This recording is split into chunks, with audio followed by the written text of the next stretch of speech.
इस जगह का इतिहास मिथकों और लोक गाथाओं की धुन में छुपा पड़ा हुआ है।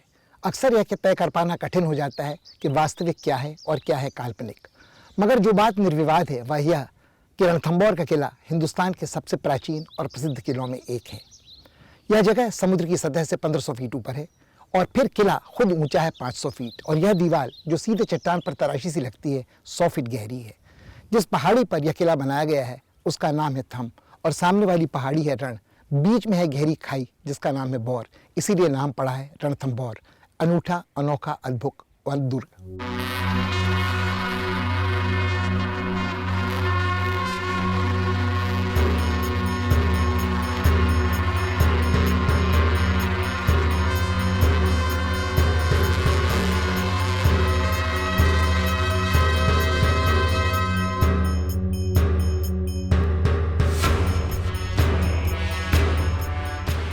रणथंभौर का किला राजस्थान में सवाई माधोपुर शहर से 13 किलोमीटर दूर स्थित है।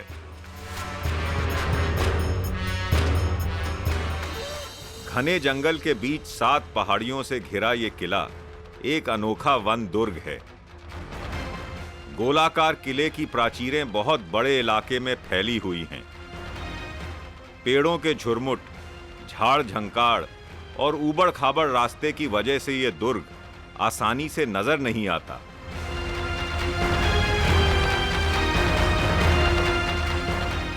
इसके साथ जुड़े हैं राणा सांगा, राणा कुंभा और हमीर देव जैसे पराक्रमी राजपूत वीरों के नाम।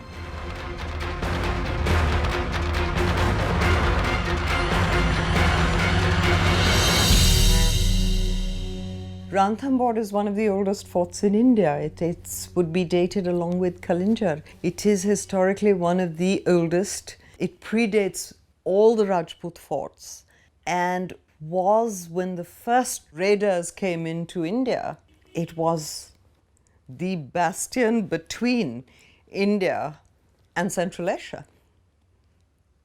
It was an enormous fort and held its ground to protect the plains of India from the deserts.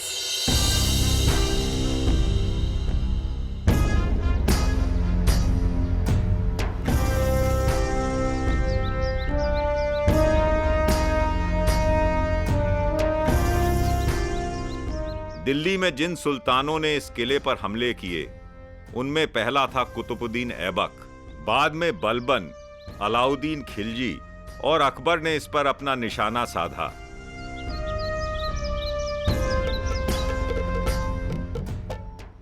इस किले के बारे में अकबर के नवरत्नों में एक अबुल फजल ने बहुत सही बात कही थी। बाकी सब किले नंगे हैं, सिर्फ घने जंगल से ढका रणथंभौर ही बख्तरबंद है।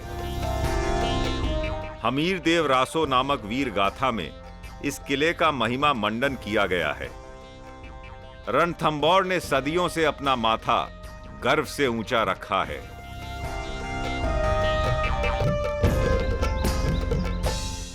रणथंभौर का निर्माण कराया गया था एक ऐसे वन दुर्ग के रूप में जो रक्षा कर सके यहाँ रहने वालों की शत्रु के आक्रमण से। शत्रु को रोकने के लिए जंगल भयावह था, किंतु जो लोग इस किले के भीतर रहते थे उनका एक आत्मीय और स्नेह भरा रिश्ता इस जंगल के साथ था। वह अपने को पशुओं की तरह ही प्रकृति की संतान समझते थे और मिलजुल कर उनके साथ रहते थे। आज भी विश्व भर में प्रसिद्ध है रणथंभौर का अभयारण्य। पर्यटक आते हैं इसे देखने के लिए और जो पर्यटक रणथंभौर अभयारण्य देखने आते हैं वह इस किले को देखे बिना वापस नहीं लौटते।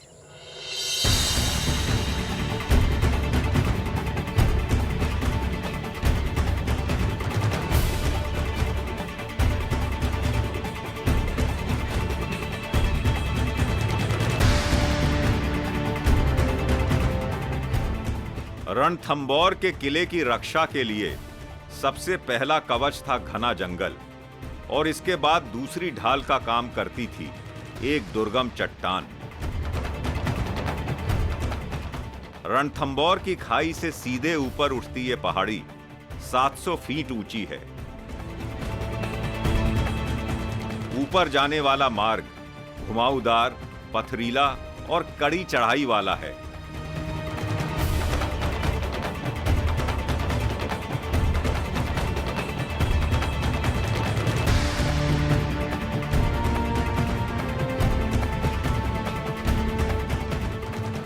Ranthambore Fort is one example where one can see how the man-made structures are limited and respond to the natural environment. It relates to the entire terrain, the forest areas that are there. So in fact, this sparseness in built structures and not a domination of the same sort of blends very well with the environment, both climatically, ecologically, as well as aesthetically.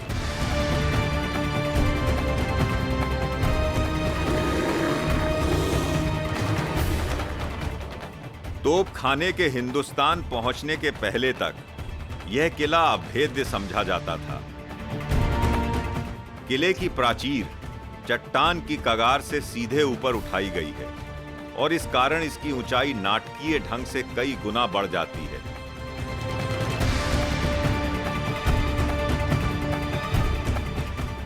करीब 200 metre ऊंची इस रुकावट को पार करना दुश्मन के लिए नामुमकिन था।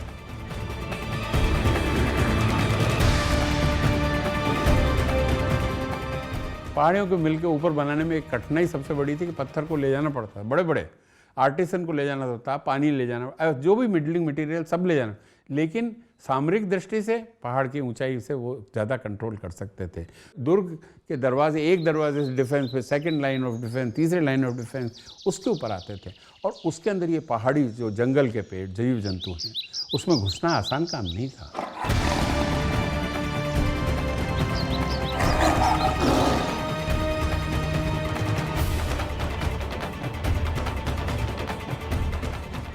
आज भी इन प्राचीरों को देखकर बहुत अचरज होता है कि पुराने जमाने में इनका निर्माण कैसे किया गया होगा। दीवारें काफी मोटी और मजबूत हैं, जिन पर पहरेदार घुड़सवार आसानी से गश्त लगा सकते थे।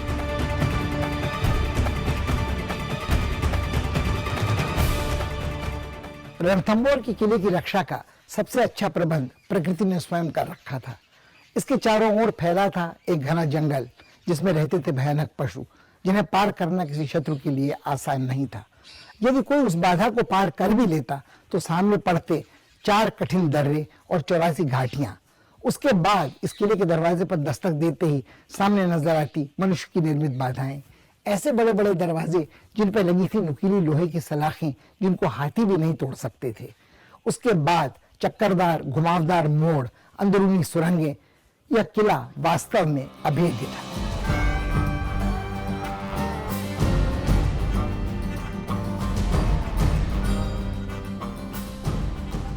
किले तक पहुंचने के लिए अनेक रास्ते हैं, जो कई विकट दरवाजों से होकर गुजरते हैं।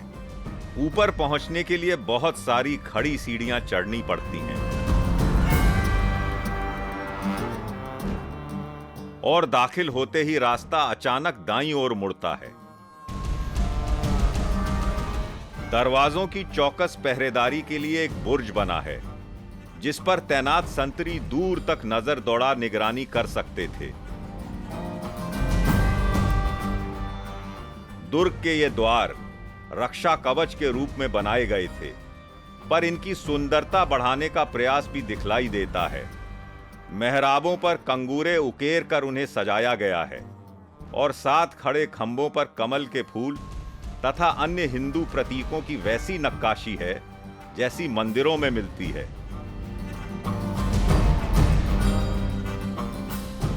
किले के दरवाजों और प्राचीरों का निर्माण हिंदू वास्तुशास्त्र के निर्देशों के अनुसार किया गया है।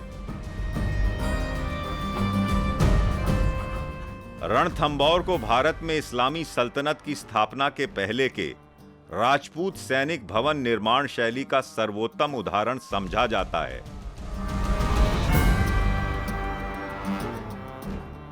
Ranthambore Fort has elements. Each fort of this kind acquires layers of different times through which it passes. And you can see the various layers which the fort of Ranthambore has acquired. And it has become from a patently military defensive fort to a fort which has incorporated other elements of a fort palace complex, or if I can say a fort palace city complex.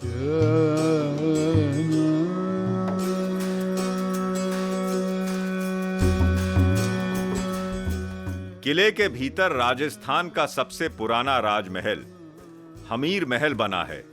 इसके 4 खंड जमीन के नीचे तहखाने में हैं और ऊपर 3 मंजिलें बनवाई गई थीं। इसे करौली से लाए लाल पत्थर से बनवाया गया है। इसकी विशेषता सुरंग नुमा गलियारे तथा खूबसूरत बरामदे हैं। हमीर महल को सजाने का काम सादगी और सुरुचि के साथ किया गया। पत्थर के खंभों और छत पर जो नक्काशी की गई है उसमें हिंदू राजपूत महलों और मंदिरों में दिखने वाले प्रतीक चिन्ह देखने को मिलते हैं।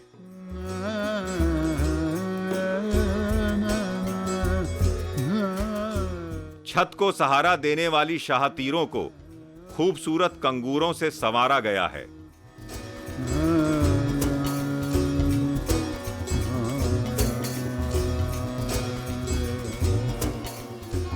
हमीर महल की भव्य सादगी दर्शकों के मन पर गहरी छाप छोड़ती है।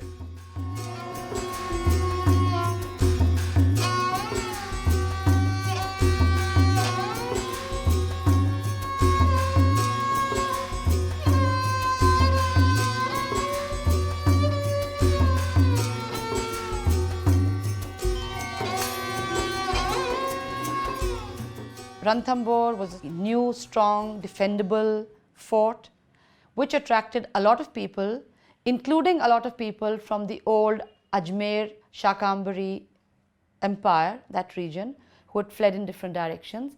Because of the protection offered, the merchants came there, scholars come there, you have shops, you have houses.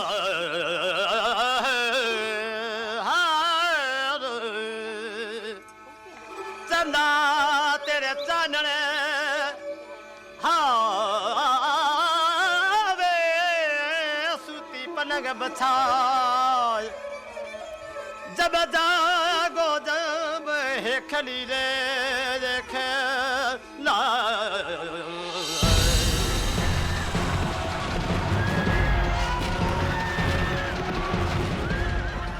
सन 1299 में अलाउद्दीन ने उलूग खां को रणथंबोर पर कब्जा करने के लिए भेजा। लंबी घेराबंदी के कारण किले के भीतर जमा अनाज खत्म हो गया और हमीर देव शाका करने के लिए मजबूर हुआ। राजपूत चारण परंपरा के अनुसार एक विश्वासघाती मंत्री रणमल के द्रोह के कारण ही हमलावर किले के भीतर घुसने में कामयाब हो सके। जिस समय हमीर रणभूमि में शत्रु से जूझ रहा था, किले में यह अफवाह फैला दी गई कि वह मारा गया। रानियों ने जौहर कर अपने प्राण न्यौछावर कर दिए।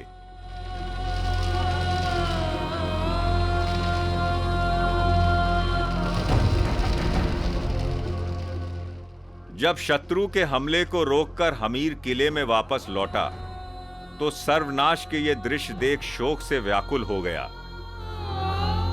उसने अपना शीश शिव मंदिर में काट अपनी जीवन लीला समाप्त कर दी। राजद्रोही राणामल का विशालकाय पत्थर का बना कटा सर किले के दरवाजे के पास आज भी देखा जा सकता है, जिस पर आने जाने वाले पत्थर फेंककर तिरस्कार प्रकट करते हैं।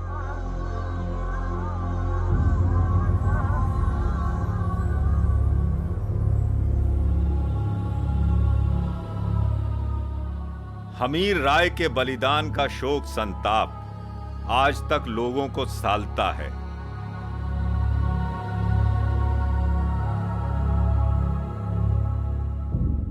युद्ध की विनाश लीला से इस किले का बिरला भवन ही अछूता रहा है। तबाही का मंजर हर ओर देखने को मिलता है। इस बात का अनुमान आसानी से लगाया जा सकता है कि यहां रहने वालों ने जाने कितनी बार अपने शासकों की महत्वाकांक्षा की कितनी बड़ी कीमत चुकाई है।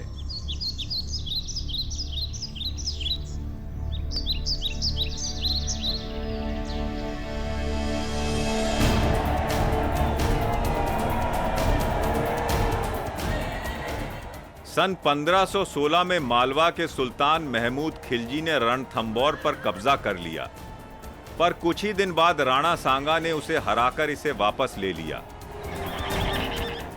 बाद में स्वयं राणा ने गुजरात पर हमला किया और इस अभियान के दौरान मांडू के सुल्तान का साथ दे रहे इस सुल्तान को फिर हराया। राणा सांगा की रस्साकस्सी मुगल साम्राज्य के संस्थापक बाबर के साथ लगातार चलती रही।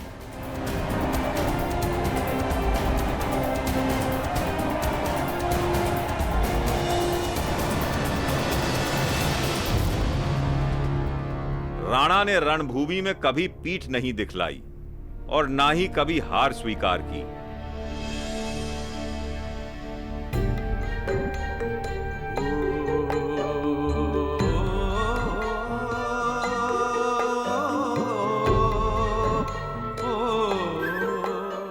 काफी ऊंचाई पर बना रणथंभौर का बादल महल अपना नाम सार्थक करता है।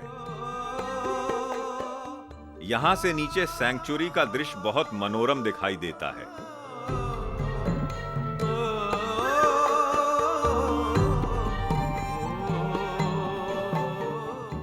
इस भवन का निर्माण इस तरह किया गया था कि गर्मियों के मौसम में भी यहां रहने वालों का तन मन चारों ओर फैली हरियाली और तालाब देखकर शीतल रह सके।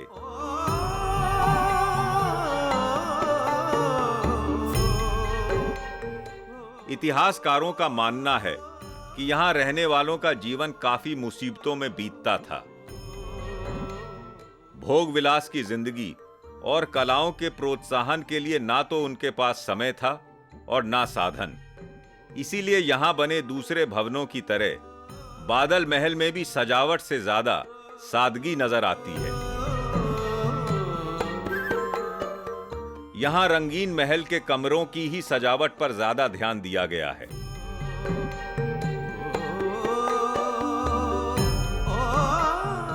दीवारों पर छोटे छोटे आले बने हैं और कहीं कहीं हिंदू शैली की पारंपरिक चित्रकारी के अवशेष भी दिखलाई देते हैं।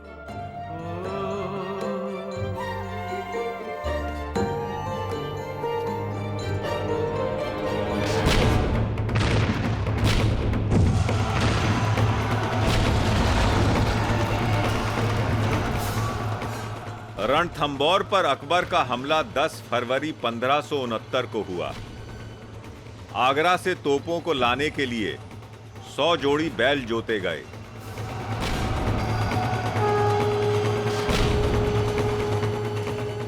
एक पहाड़ी पर तोपखाना तैनात कर किले पर 30-30 मन के गोले बरसाए गए। 37 दिन की लंबी घेराबंदी के बाद ही अकबर किले पर कब्जा कर सका।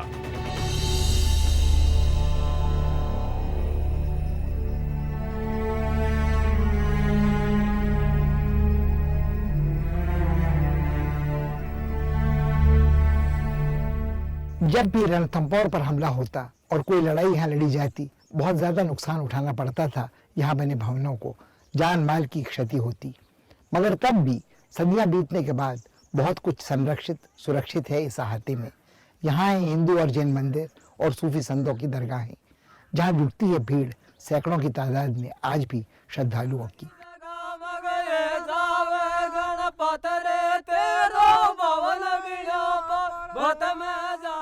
किले के अहाते में बने प्राचीन गणेश मंदिर में देश भर से विघ्नहर्ता विनायक के भक्तों की भीड़ हर रोज जुटती है।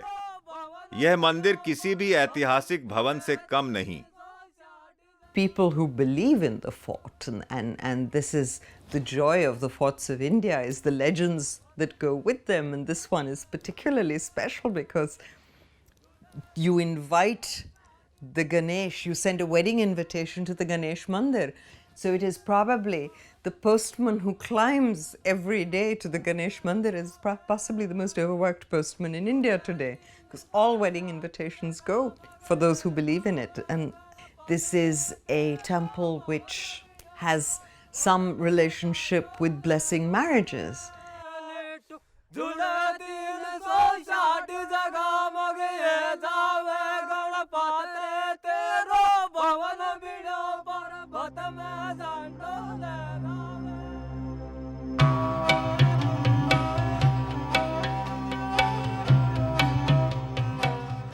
रणथंबोर के पुराने जैन मंदिरों में तीर्थंकरों की मूर्तियां हैं। यह इस बात का प्रमाण है कि प्राचीन काल में यह दुर्गम स्थल जैन मुनियों की साधना स्थली रहा होगा।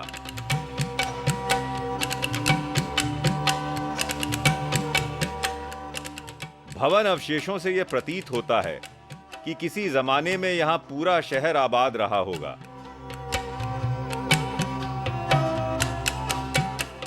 Because there are not too many structures, so it has a very loose planning, so you don't really need to go in a structured way and experience palaces like you do in other forts. It's a very organic kind of setting, so you just enter there and you can sort of explore.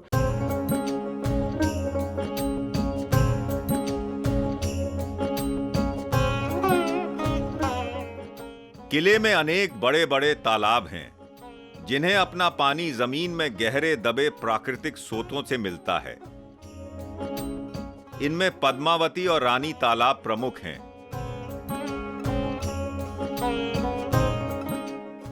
हमलावर की घेराबंदी के दौरान यह सरोवर ही किले के निवासियों को निरापद रखते थे।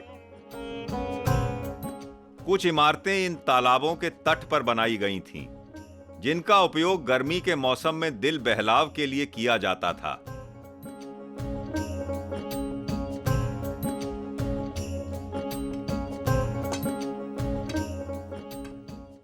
यह किला और इसके भवन एक ऐसी धरोहर हैं जिसका संरक्षण बहुत बड़ी चुनौती है।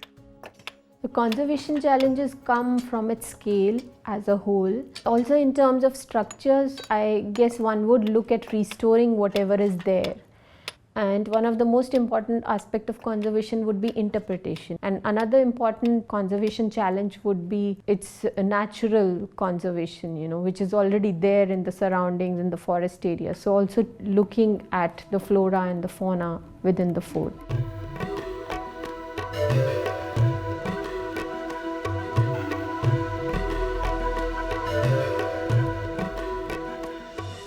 यह छतरी हमीर राय ने अपने पिता की स्मृति में बनवाई थी। इसके 32 खंबे ये दर्शाते हैं कि उनका शासनकाल 32 वर्ष का था। हमीर के पिता जय सिंह का यह स्मारक राव हमीर की ही याद दिलाता है, उसके शौर्य और कला प्रेम का प्रमाण बनकर।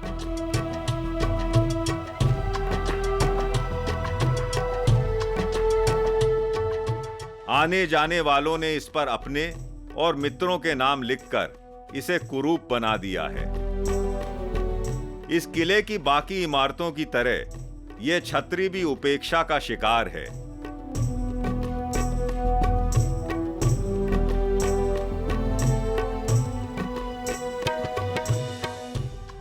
घने जंगल के बीच खड़ा यह विशाल वन दुर्ग बनाने वालों के जीवट और पराक्रम का प्रमाण है।